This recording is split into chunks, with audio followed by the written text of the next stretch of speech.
Where the Hashimoto's might be the cause of your constipation.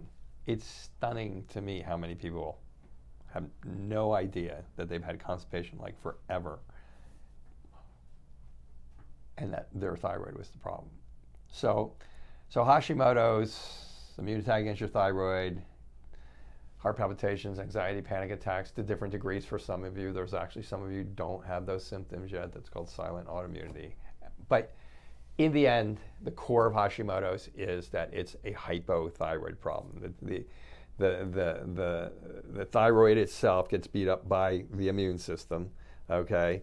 And depending on the degree of destruction to your thyroid, you will get a variety of the symptoms I just got done talking about. But you will always get a hypothyroid. Your thyroid will always ultimately go into hypofunction. Okay, I'm going to take that back. There is a thin, hyperactive Hashimoto's patient. They are far in the minority, but 90%, 95% of the time, you're going to get hypothyroid. The word hypo pretty much defines it all. The thyroid controls all your energy and it controls your temperature, right?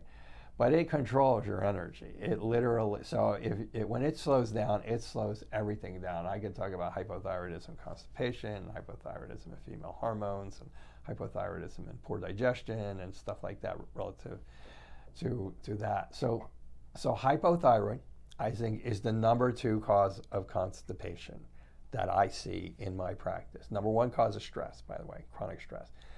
And chronic stress can cause the hypothyroid, the Hashimoto's, which can both cause constipation. The hypothyroid does it just by slowing the whole digestive chain down. It basically slows down the ability of your stomach's, what are called parietal cells, to make hydrochloric acid. You don't make that, you can't sterilize your food. You can't, hydrochloric acid sterilizes your food before it gets, to your gallbladder, your pancreas, and your intestines. It digests your proteins. It creates a proper acidic balance in there. For those of you who are the alkaline people, we need an acidic bolus to go down into the slightly acidic intestines so that we have a nice natural environment to kill viruses and bacteria and parasites. Well, that doesn't happen when the thyroid starts slowing down. And then there's a signal that goes from the stomach to the gallbladder.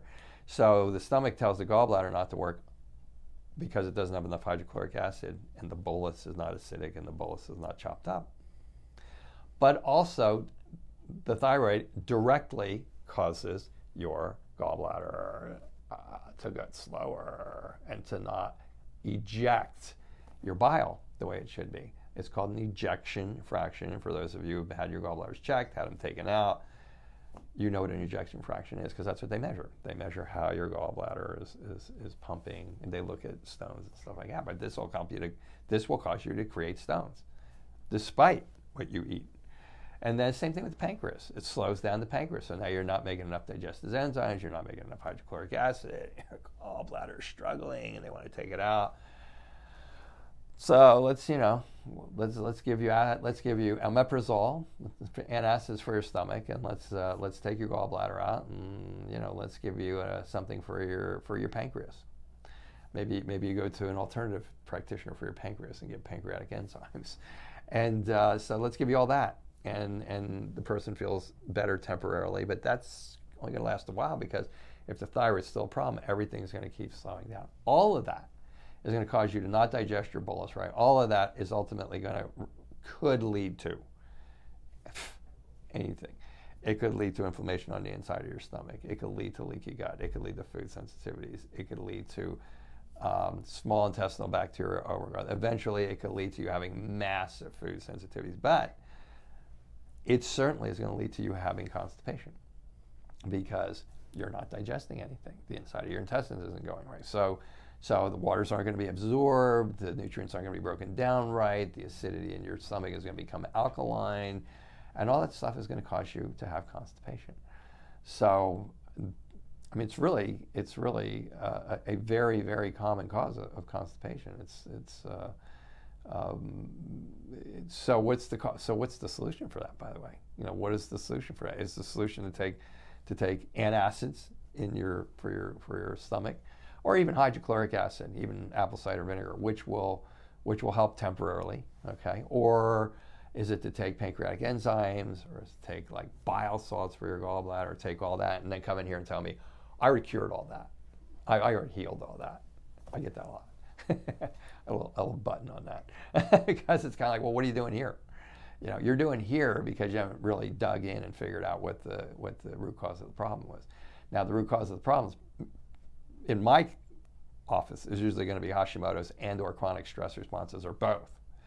Well, Hashimoto's has 39 different triggers. That kind of like is a whole different ball game, and maybe figuring out which 1 or 2 or 3 triggers there is have your whole digestive chain start opening up, as opposed to taking apple cider vinegar for the rest of your life, unless you need to.